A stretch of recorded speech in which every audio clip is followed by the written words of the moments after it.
सम्राट पृथ्वीराज चौहान राजकीय महाविद्यालय अजमेर से मैं प्रतिभा शर्मा। हम अभी से पूर्व विटेल से द्वारा विश्व के विभिन्न कृषि प्रदेशों के विषय में पढ़ते रहे हैं और आज हमारा जो चर्चा का विषय है वो स्थानांतरणीय कृषि प्रदेश के संदर्भ में है। In earlier chapters, we learnt about the classification made by Wittelsey, the agricultural regions of the world. Classification related to the agricultural regions of the world. So today the point of discussion is about shifting cultivation regions of the world. Now let's talk about the region. What do we find in the region, in this particular region over the world? तो हम क्या स्वरूप देखते हैं सामान्यतः विश्व में स्थानांतरणीय कृषि प्रदेश के संदर्भ में, ये जानेंगे। सर्वप्रथम कृषि का प्राचीनतम लगभग 7000 से 8000 वर्ष पूर्व का भोजन संग्रह के स्थान पर कृषि का यह स्वरूप है। This is the ancient most form of agriculture that is about 7000 to 8000 years old, which has in fact originated or taken place after the accumulation activity of the man. Earlier the people used to collect things from the nature, then later on when the ancient people started agriculture, it was this form of agriculture that is found over the world. उष्ण कटिबंधीय वर्षा वनों में तथा मध्य अफ्रीकी झाड़ीदार वनस्पति क्षेत्र में सर्वाधिक प्रचलित कृषि स्वरूप है। This form of agriculture is most prevalent in the tropical rain forest और in the Central African scrub area. This can be visualized most. कृषक परिवार आपूर्ति हेतु उत्पादन करता है। So the farmers chiefly grow the crops only to suffice their family needs. क्षेत्रवार भिन्न नामों से संबोधित किया जाता है कृषि का यह स्वरूप। So this particular form of agriculture is called by different names according to the different regions of the world. इनकी बात करते हैं। मध्य अफ्रीका में मसोले, मालागासी, टेबी इन नामों से पुकारी जाती है। So in Central Africa the names given to this particular type of agriculture are masole, and in Malagasy, in Madagascar, it is known by the name tabby. Madhya America में milpa, Mexico में बरबेका तथा कोमिले, Venezuela में कोनुको, Brazil में केमाडा तथा रोका। So let's talk about the central parts of Central America. What are the names given to this particular type of agriculture? So in Central America it is called by the name milpa. In Mexico it is known as barbeca and comile. In Venezuela it is called by the name conuco. In Brazil it is given two names, queimada and roca. Malaysia के विषय में बात करें तो इसका नाम ladang है। In Malaysia it is called by the name ladang. Sumatra में dinjuna, it is known as dinjuna in Sumatra. Java में huma, it the name given to this type of agriculture in Java is huma. In Philippines it is known as caingin, Philippine में caingin नाम से प्रचलित है। Thailand में टमराल के नाम से जानी जाती है कृषि। In Thailand it is known by the name tamrai. In Laos it is called ray, Laos में रे के नाम से पुकारी जाती है। In Myanmar it is known as taungya, Myanmar में टोंगिया के नाम से जानी जाती है। और श्रीलंका में चेना का नाम दिया गया है। And in Sri Lanka the name given to it is China. So this was all about the Asian parts. Now let's talk about India. अब बात करते हैं भारत में। भारत के भिन्न भागों में इसी कौन कौन से नाम दिए गए हैं। उत्तर पूर्व में झूम के नाम से जानी जाती है। In the eastern parts of India the 7 states it is known as jhuming cultivation. Orissa में podu, In Orissa, it is known by the name Podu and Koman, Bringa, etc. Koman और ब्रिंगा भी उड़ीसा के प्रांतों में दिए गए इस कृषि के नाम हैं। पश्चिमी घाट में kumari, so it is known as kumari in the Western Ghats. दक्षिण पूर्वी राजस्थान में वालरा के नाम से जानी जाती है। In south eastern Rajasthan this type of agriculture is called as walra. तथा मध्य प्रदेश व छत्तीसगढ़ में जो इसे नाम दिए गए हैं वे हैं पेंडा, बेवर और dahiya. The names given to this particular agriculture in Madhya Pradesh and Chhattisgarh are penda, bewar and dahiya. अब बात करते हैं हम कृषि के प्रमुख विशेषताओं के बारे में। प्रदेश की भी विशेषताओं के विषय में आगे चर्चा करेंगे, किंतु कृषि का स्वरूप वास्तव में है क्या ये। तो let's talk about the form of agriculture, the peculiarities of this particular type of agriculture. इसे दो वर्गों में रख सकते हैं। अब ये कृषि का जो कार्य है, इस पूरे कार्य की प्रक्रिया को दो वर्गों में रखा गया है। सर्वप्रथम कृषक वन जलाकर भूमि तैयार करते हैं। So, as we have already said that this type of agriculture is carried out in the amidst the tropical forest areas. So, first of all, the people, those who carry out agriculture in the region, they deforest the areas. और कृषक one जला देते हैं, काट देते हैं। They deforest the areas and burn the trees, deforested trees. फिर साफ की गई भूमि पर कुछ वर्ष खेती पश्चात कई वर्ष तक उसे परती भूमि के रूप में छोड़ देते हैं। So after clearance of the forest what they do is the farmers they put the land to cultivation for a number of years and for a few years, and then they leave the land as a fallow land for a large number of years, so that the loss of fertility that has taken place, the plants that have consumed the fertility of the soil regain fertility by the passage of time.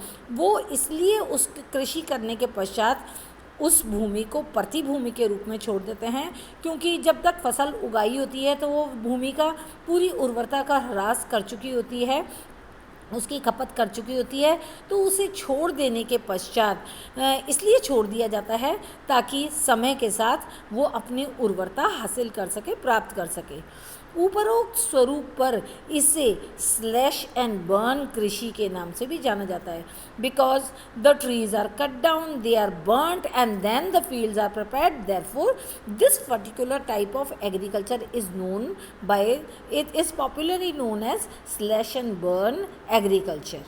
अब कृषि वातावरण अंतर संबंध। इस क्षेत्र, इन विश्व के इन प्रांतों में कृषि और वातावरण का गहरा अंतर संबंध देखने को मिलता है। There is a close relationship of environment with this particular form of agriculture. Let's talk about it.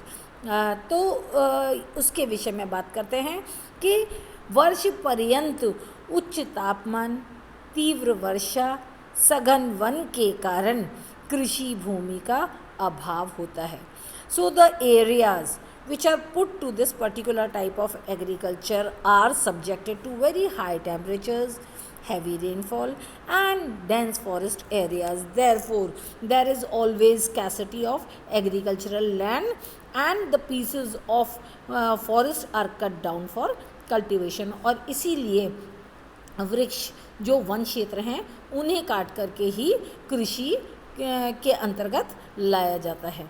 प्रतिकूल जलवायु एवं कम जनसंख्या के क्षेत्र हैं।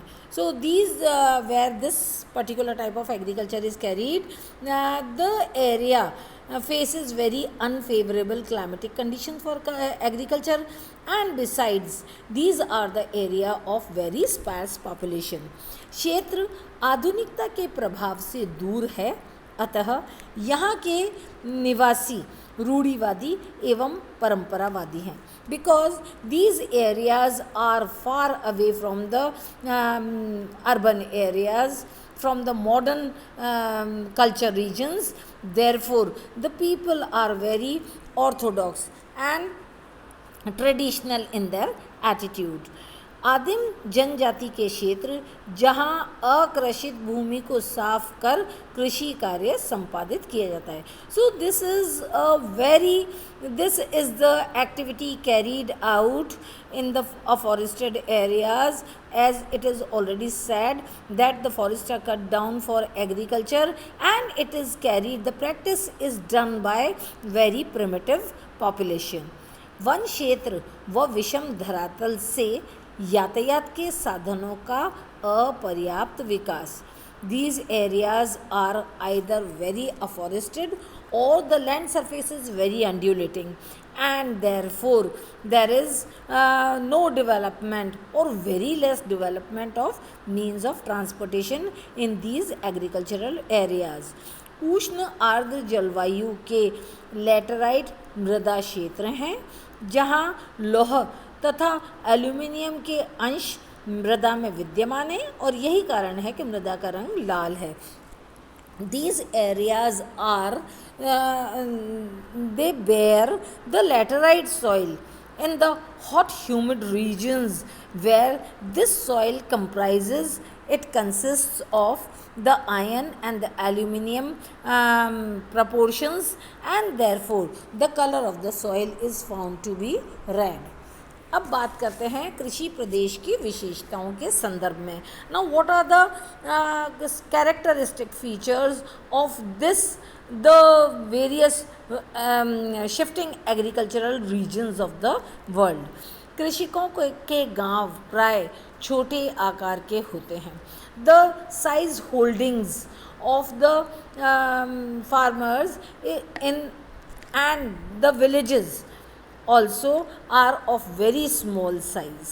अधिकांश कृषित क्षेत्र वनों के आंतरिक भाग अथवा मंदे पहाड़ी ढाल पर देखने को मिलते हैं जहां वर्षा का जल का सामान्य सुप्रवाह देखने को मिलता है. Because this type of agriculture is carried out in the forest areas where the rainfall is sufficient, rather much of rainfall occurs.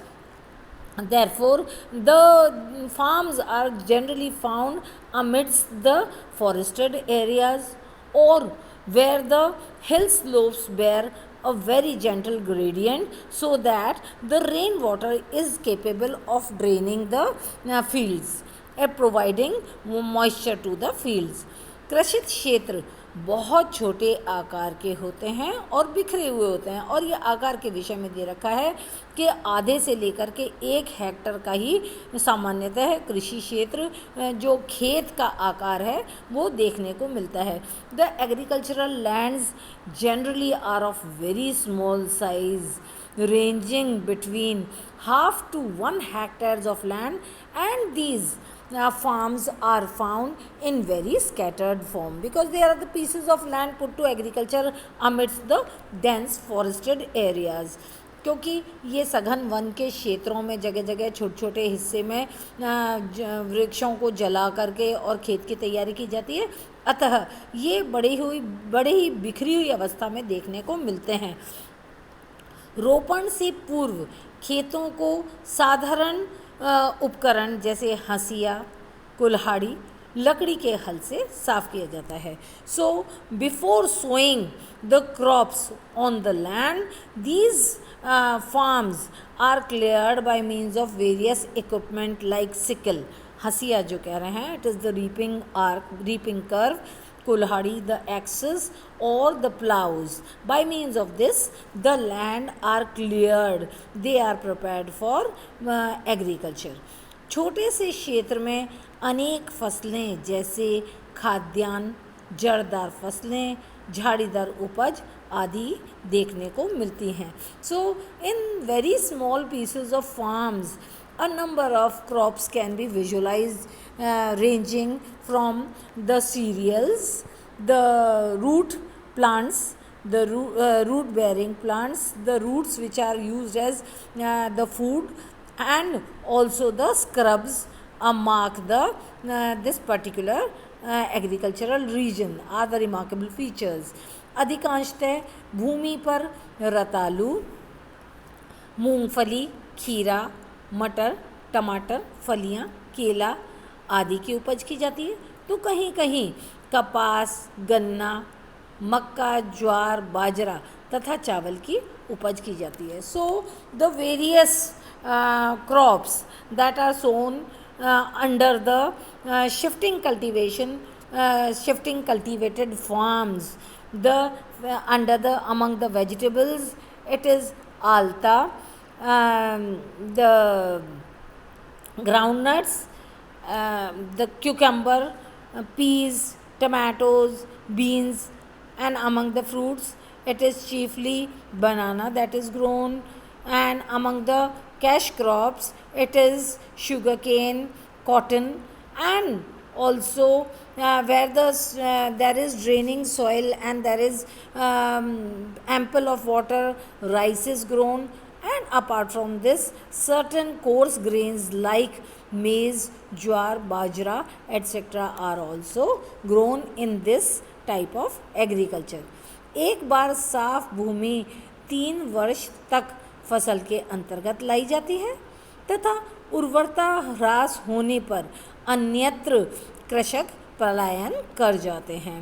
So the farms that are prepared by the farmers are used for round about 3 years under the cultivation of crops, and then because the fertility of the soil get exhausted for the successive years of agriculture, then these farmers they move in search of some other place so as for cultivation.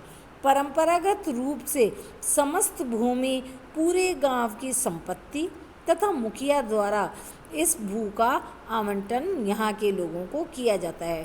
Traditionally the whole agricultural area belongs to the people of the village residing in those areas, and the land holdings are allotted by the village chief.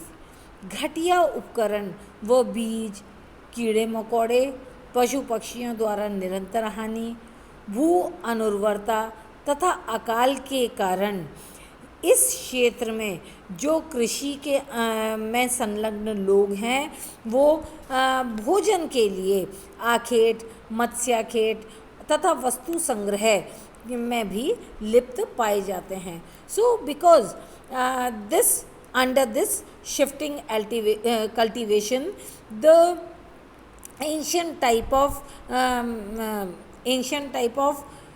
tools are being used, the seeds are of poor quality, and the areas are subjected to a number of insects and birds that harm the farms, and also with a number of the successive famine conditions, or because of the soil getting exhausted due to successive cultivation, the people they have to find certain other alternatives for their livelihood, like hunting, fishing, and collection of things from the nature. So this is all about shifting cultivation region today as suggested by Whittlesey. तो ये विटलसे महोदय के द्वारा स्थानांतरणीय कृषि के स्वरूप या कृषि के प्रदेशों के विषय में हमने जाना.